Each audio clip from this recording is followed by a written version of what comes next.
to be educated, but I'm so frustrated. Yeah, man. Weak at the knees. Man, I've been getting into this Steve Arrington thing, and I see that y'all guys like this type of stuff. So I'm gonna dig a little bit deeper. Man, one of the funkiest songs, I used to do this song back in my shows with my band and stuff like that, cover the song, Weak at the Knees. Steve Arrington. So when he left out a slave, man, this is one of the songs he popped out. Weak at the Knees has that drum beat and that bass line, man, like no other. You can't help but to groove off the song. So I'm gonna get into that tonight, tell you about where the song came from and some of the things that go along with making it. You hang around to the end, you might learn something. Tell you what, mama, I make you weak at the knees. That jam right there, man, when that thing came out, it was hitting like the James Brown on the One Mindset of the 60s, stanking it up in the 80s, I'm telling you. And we're gonna break down that funk in a minute, but first, I'm about to once again take you on a journey to the land of funk, but this time to the parcel that belonged to the man, Steve Arrington. Around 3, your body punishing now, baby. Around 4, I close the... Man, back in the day, bands were not just playing for fun, they were competing night after night, and if you did not have that rhythm locked in, the crowd would let you know real quick. But the real story here actually begins when Stephen Ralph Arrington was born on March 5th, 1956 in Great Lakes, Illinois. His father, Dan, was a military man, so they moved around a lot. His mother was into music and would eventually manage the Soul Agents, a band Steve's brother was in. But they did not stay away from their hometown of Dayton for long. They moved back to Dayton, Ohio while Steve was just a baby, and that city is where the rhythm got into his soul. By the time he was 5 years old, Steve was already driving the house crazy, banging on pots and pans, showing a talent his grandparents could not ignore. Now that right there is how it always starts, that natural pull toward rhythm. When he turned around 8, they bought him his first real set of Slingerland drums, and from that moment on, it was no turning back, as you'll see here. His father was a sports star in the area, and Steve had some sports skills himself. They expected him to follow in Dad's footsteps, but there would eventually be a time where Steve had to choose. It was baseball practice and a band rehearsal scheduled at the same time. Obviously, Steve chose band rehearsal. By 13, he was a regular in the city talent shows and Battle of the Bands. Steve attended Roth and Colonel White high schools, where he played alongside the very cats in the Young Mystics band, who would later form the core of the band, Slave. And understand this, music and talent shows were serious business in Dayton, like a street-level version of American Idol, except there were no judges to save you. If you came weak, the crowd would talk over you, laugh you off, or shut you down mid-song. That kind of pressure does one of two things. It breaks you, or it sharpens you into something dangerous. Steve Arrington became the latter. Dangerous. Steve became an in-demand drummer, playing with local acts like the Soul Illusions and the Eluders, and he was even opening for heavyweights like Joe Tex and Irma Franklin, the sister of Aretha Franklin herself. So by the time most kids had grown up and were still trying to decide what to do in life, Steve was already standing on stages with real professionals. But Steve had a wandering spirit. After graduating in the mid-70s, he toured with a lounge band called the Murphys before heading out to the Bay Area of San Francisco, California. He felt in order to see his best opportunities, he needed to look outside of the city he had grown up in.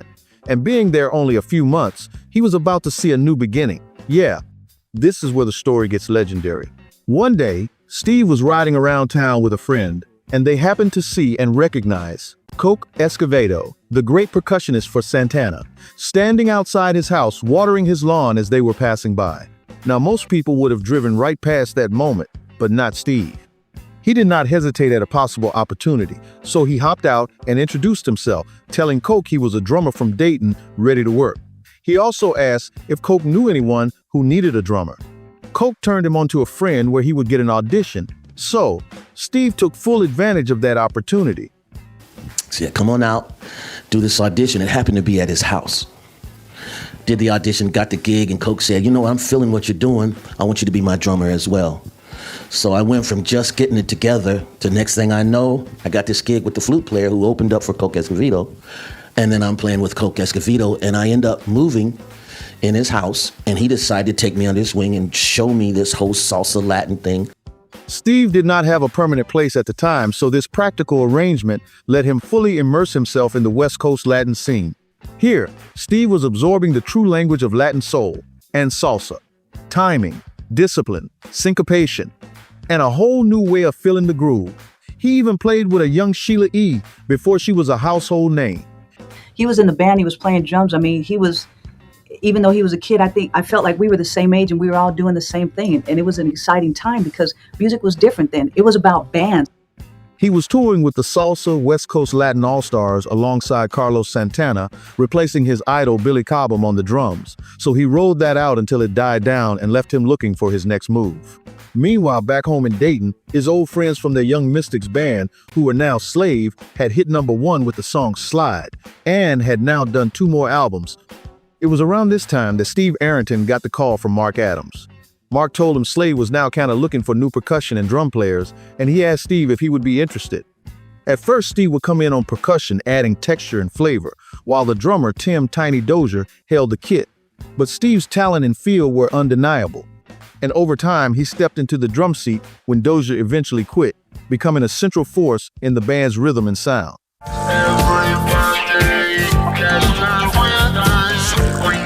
Yeah, Stellar Funk, and that right there was Steve's drum debut with Slave, but just a warm-up, because Destiny had a microphone waiting for him to grab, and it would happen during the sessions for their next album. So we were in the studio doing a song, Just a Touch of Love. And we had the track done, and we had some background vocals done on it, but we hadn't had a lead on it. We all went around the mic and took a turn to come up with a lead for Just a Touch of Love, and nothing was really working that really fit. And they said, Steve, you go out there and do something. And I'm like, oh, okay. I had no words, I'm just, and they're like, yo, man, that sounds kind of crazy. Let's try that. So I came up with some words, say, let's go back to the hotel. Came up with some words. And then I sang it, Just a Touch of Love, and Jimmy Douglas was like, the intervals are interesting that you're using. It's a little different, and your tone. And we were all wondering what to do with it. They were like, we feel it's hot, but it's different. But it went with it, and thank God he did. And it kind of led to me being a singer. A singer he would now be. Make me shine just a little bit. I call it quirky because it sounded unlike anything else out there at the time, and it made your ears tingle. It's a vocal approach built on phrasing like a jazz horn player, bending notes, spacing them out, attacking the groove with bold swagger instead of just riding on top of it. Just a touch of love, a little bit. Just a touch of love, and you better recognize it when it comes to that groove because it is iconic in the funk world. And you heard how he moved through that track. That is a drummer thinking in real time, shaping the rhythm with his voice. Steve became the voice and the face of Slave, leading them through hits like Watching You and Snapshot. That was the run. That was the moment where everything locked in. The look, the sound, the identity. They were not just making records. They were defining a sound that people are still chasing right now. By 1982, business and management problems started tearing the group apart. And like we have seen so many times, success brings pressure, and pressure reveals cracks. We're really happy in this situation. We were also happy in Slave, but we felt that we wanted to broaden our concept to be more universal and what we considered universal, not to say that they weren't universal, because everyone has their own concept of what that is. 15 rounds of loving, kissing and hugging, yeah. Steve decided it was time to move on. He wanted to blend his love for the progressive rock of Yes with the spiritual depth of John Coltrane. Now that is a combination most people would not even attempt. In 1983, he released the album Hall of Fame Volume 1, and that is where we find the masterpiece Weak at the Knees. Come on, a week only jam. Now family, this is where I'm going to take my time, because this is not just a song, this is a lesson in groove. This is where we open the hood to this funk tank and see why the engine is still purring 40 years later. First, let's deal with that bass line, because that is what grabs you right off the rip.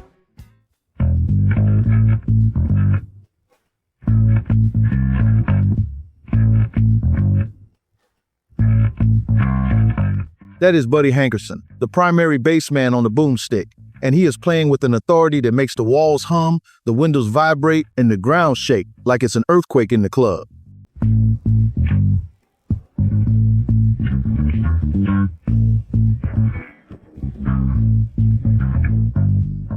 Man, tell me that ain't funky. It's like this cat's fingers are trying to make the paint peel off the walls in this joint. And then that goddamn bridge?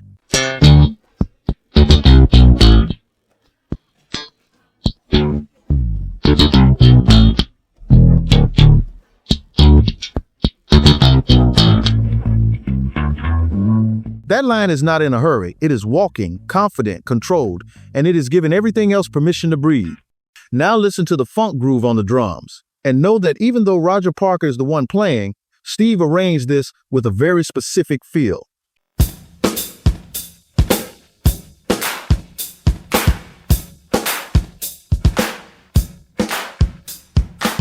Hear that space, hear that pocket.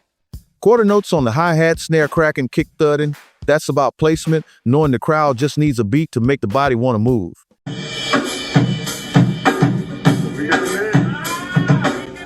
It is hitting you right in the chest, coming off like a human drum machine. Then he's gonna roll off to the bridge like he ain't done enough.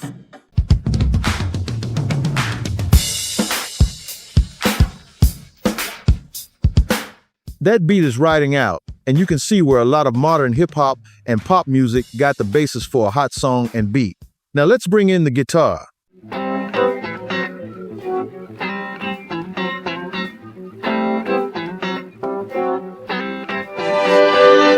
Clean, sharp, right in the cut, not overplaying, just enough to keep the rhythm moving without getting in the way.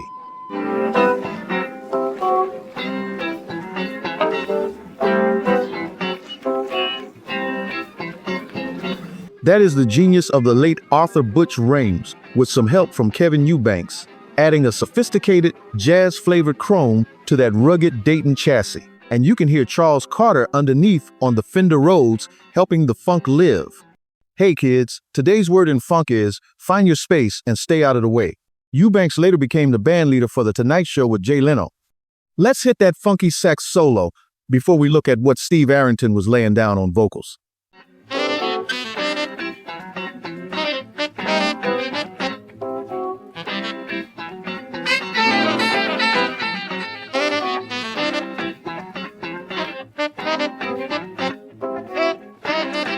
Yeah, man, 3 words, funky sax solo. And then you bring Steve's vocals in on top of all that. It's so heavy. Come along, we only jam. Come along, won't you let me hold your hand, yeah. This brother has that distinct whine in his voice that makes you turn your head and wonder how the heck he's doing it. I don't know if you're ready or not, sugar babe. You're acting funny, but you haven't told me no yet, honey. I know it's more in store, I see it in your eyes. Oh, baby, I can't stop till I tantalize you tonight. I'm making you weak at the knees. He is not forcing it, he is floating over the track, almost teasing the groove with a quirky funkiness instead of overpowering it. And then tell him what you heard, Stevie. Don't you know I want you? Well, I heard you were hard to satisfy. And I even heard that men tried and were denied. And I heard she said what you heard about me is really true. And I heard he is treating his voice like a tenor sax, bending those notes around the rhythm until you have no choice but to move to the groove. That old singer and whiny Keith Sweat came on the scene later in the 80s with the song Make It Last Forever, where most people thought it was Steve Arrington now trying to do the New Jack Swing stuff. Yeah, Keith took advantage of the style Steve had created way before. Weak at the Knees was so powerful that the hip-hop world could not ignore it or leave it alone. They brought me in from Ohio because we gon' funk.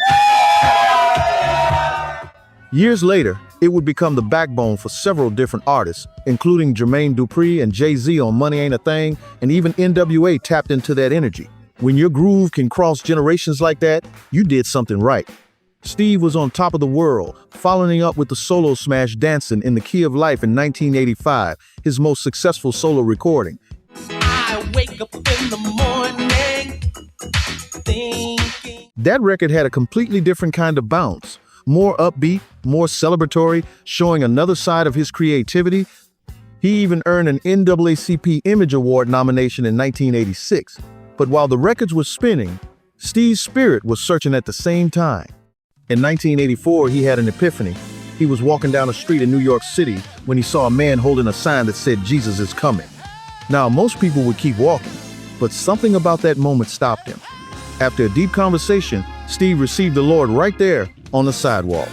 And for a few years, he tried to balance the industry with his faith, but that is not always an easy thing to do when you are living in both worlds. By 1991, he felt he had said all he needed to say in the secular world, so he walked away from the money and the fame to become a licensed minister and a pastor. No more tours, no more spotlight, no more crowds screaming your name, just faith, discipline, and purpose. He spent 25 years in the church, focused on missionary work and prayer, finding a peace that the industry could not give him. He married his wife Leslie, and they traveled the world spreading a message of love. But you cannot keep a gift like that hidden forever. In 2009, Steve re-emerged with the spiritual funk album Pure Thing, realizing that his music was still a gift that needed to reach people beyond the church walls. He started collaborating with a new generation of funk soldiers, like Damn Funk in 2013, and worked with producers like Knowledge and DJ Harrison for his 2020 album Down to the Lowest Terms. And what is powerful about that is, he did not come back chasing what he used to be. He came back evolved, still funky, but wiser, more grounded, more intentional with every note.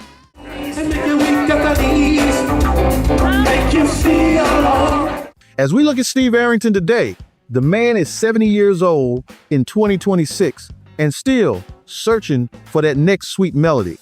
He is a mentor to the youth and a living bridge between the pioneers of the 70s and the innovators of today. Steve Arrington's journey was not straight.